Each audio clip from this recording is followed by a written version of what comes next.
Hello दोस्तों, स्वागत है आपका अपने यूट्यूब चैनल पॉलिटी कॉन्सेप्ट में। आज हम देखेंगे समाजशास्त्र का सैंपल पेपर यानी आंसर हल करेंगे। उसका आज पहला आंसर हल करेंगे। देखते हैं, शुरू करते हैं पहला आंसर। इसमें देखते हैं, पहले कुछ विकल्प दिए गए हैं, ये कर लेते हैं। देखते हैं विकल्प क्या है। हिंदू समाज में व्यक्ति के पुरुषार्थ निर्धारित किए गए हैं। तो कितने पुरुषार्थ निर्धारित किए गए हैं? तो ये 4 निर्धारित किए गए हैं। ठीक है, ये वाला ऑप्शन सही है। गा।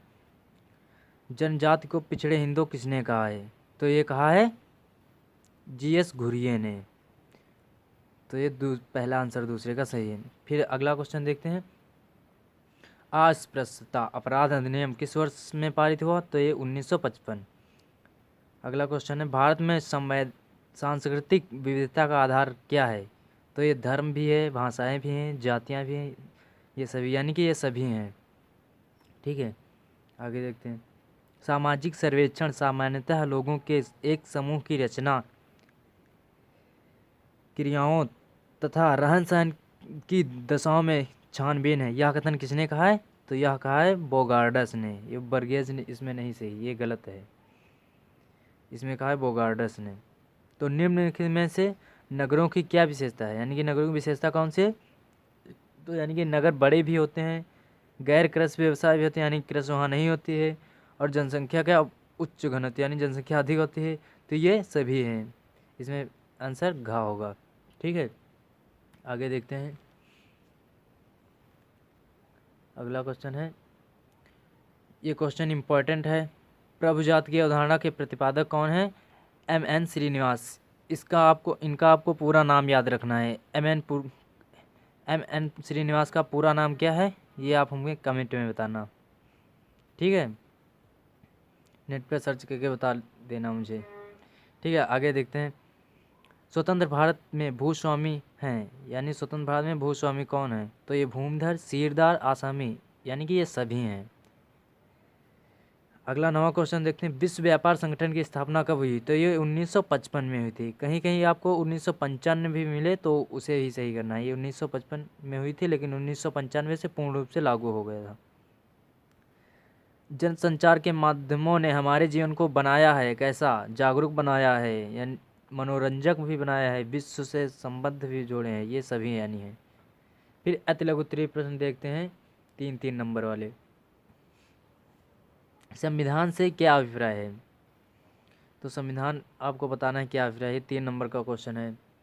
आप इन क्वेश्चन को देख लीजिए, अगर आपको ये आते हैं तो आप इनको लिख कर देख लीजिए, और लिख कर देख लेंगे तो आपको पेपर में आसानी होगी। ठीक है, फिर अगला क्वेश्चन देखते हैं। 12वां प्रवसन करने वाले मजदूर किन्हें कहते हैं? यानी कि एक जगह से दूसरी जगह जो मजदूर जाते हैं उन्हें प्रवसन कहते हैं, कमाई के लिए, यानी अपनी आजीविका की तलाश के लिए। और मार्क्स और महात्मा गांधी दोनों ने मशीनीकरण का को रोजगार के लिए खतरा क्यों माना है? आपको बताना है। फिर औद्योगिकरण में श्रम विभाजन की क्या भूमिका है?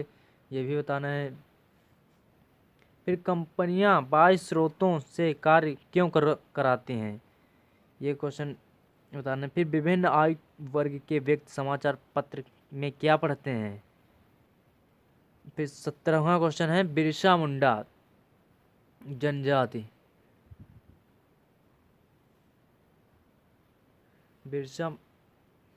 बिरसा मुंडा कौन थे? यानी बिरसा मुंडा जनजाति एक थी। उसके द्वारा संचालित आंदोलन का क्या उद्देश्य था? ये क्वेश्चन इंपॉर्टेंट है। आप किसी भी बोर्ड से हैं, अगर एनसीईआरटी बुक है तो ये आपके लिए क्वेश्चन इंपॉर्टेंट है। ठीक है, बिरसा मुंडा कौन था, उसके द्वारा संचालित आंदोलन का क्या उद्देश्य था। फिर अगला क्वेश्चन देखते हैं। राष्ट्रीय विकास के नाम पर जनजातियों का सामाजिक, आर्थिक एवं सांस्कृतिक विकास किस प्रकार प्रभावित हुआ? ठीक है, इसको भी करना है आपको। 3 नंबर में क्वेश्चन है। फिर अगला क्वेश्चन है, वर्ण व्यवस्था किन 4 सामाजिक आवश्यकताओं की पूर्ति करती है? फिर अगला 20वां क्वेश्चन है, अति लघु उत्तरीय का लास्ट क्वेश्चन, सामुदायिक भावना से क्या अभिप्राय है? तो सामुदायिक भावना से क्या अभिप्राय है, इसको बताना है आपसे। फिर अगले क्वेश्चन देखते हैं, लघु उत्तरीय, जो कि 6 नंबर के हैं। पारंपरिक व्यापारिक समुदायों की भारतीय आर्थिक एवं सामाजिक व्यवस्था के संदर्भ में विवेचना कीजिए। ये क्वेश्चन 6 नंबर के हैं, ठीक है। आपको ये सभी क्वेश्चन करने हैं। फिर अगला क्वेश्चन देखते हैं। उत्तराखंड राज्य का निर्माण कब और क्यों हुआ था? ये उत्तर प्रदेश से अलग हुआ था, लेकिन कब हुआ था, क्यों हुआ था, इसको आपको बताना है। ये क्वेश्चन इंपॉर्टेंट है आपके एग्जाम के लिए 2021 में आने। इसकी सामाजिक सांस्कृतिक विशेषताएं क्या थी, आपको बताना है, ठीक है। ये क्वेश्चन इंपॉर्टेंट है, इसको ज़्यादा देख लेना। फिर लोकतंत्र किसे कहते हैं, ये भी इंपॉर्टेंट है। 6 नंबर के ये क्वेश्चन है सभी। लोकतंत्र किसे कहते हैं? प्रत्यक्ष यानी कि सीधा चुनाव यानी लोकतंत्र तथा प्रतिनिधिक लोकतंत्र का आशय स्पष्ट कीजिए। प्रत्यक्ष चुनाव, प्रत्यक्ष लोकतंत्र मतलब होता है कि जो जनता द्वारा चुने जाते हैं नेता, उन्हें प्रत्यक्ष लोकतंत्र कहते हैं। उनमें प्रतिनिधिक लोकतंत्र का आशय स्पष्ट कीजिए, ठीक है। आपको बताना है, विस्तार में लिखना है 6 नंबर का।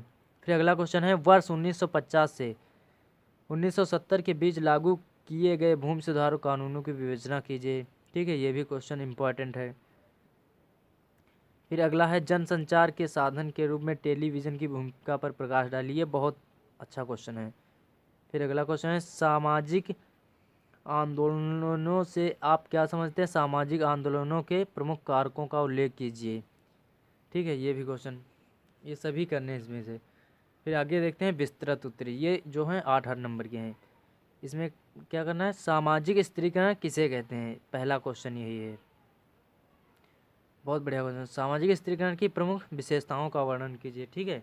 अगर ये ना कर पाओ तो इसके अलावा यानी अथवा ये करो या तो ये करो। फिर दूसरा क्वेश्चन इसके अथवा क्या है, नारी आंदोलनों ने अपने इतिहास के दौरान कौन कौन से मुख्य मुद्दे उठाए थे, ठीक है, उनकी व्याख्या करना है। फिर 28वां क्वेश्चन है, गिरते हुए स्त्री पुरुष अनुपात का क्या तात्पर्य है? भारत में स्त्री पुरुष अनुपात में गिरावट के सामाजिक कारणों का वर्णन कीजिए, ठीक है। फिर अगर वो ना कर पाओ तो ये कर लेना, जनसंख्या समृद्धि दर क्या है? जन्म दर में गिरावट, मृत्यु दर की अपेक्षा धीमी से आने के कारणों का उल्लेख कीजिए, ठीक है। ये कर लेना। नगरीकरण किसे कहते हैं? फिर अगला क्वेश्चन है, नगरीकरण किसे कहते हैं? ये बहुत बढ़िया क्वेश्चन है। भारतीय गांवों पर नगरीकरण के प्रभावों का वर्णन कीजिए, ठीक है। अगर ये ना कर पाओ तो ये, इसमें विस्तृत में तीनों के एक एक अथवा दिए हुए हैं। इनमें 6 में से 3 क्वेश्चन आपको करने हैं। एक इसमें का, इन दोनों में से का, तो 2 में से इसमें का एक, और इन दोनों में का एक, ठीक है। अगर आपको ये वीडियो हमारा पसंद हुआ तो इसे लाइक कीजिए, कमेंट कीजिए, शेयर कीजिए और सब्सक्राइब कीजिए, अपने दोस्तों के साथ शेयर भी कीजिए। अगर आपको इन क्वेश्चनों के आंसर लिखित रूप में चाहिए तो मुझे कमेंट करके ज़रूर बताएं। जय हिंद, जय भारत।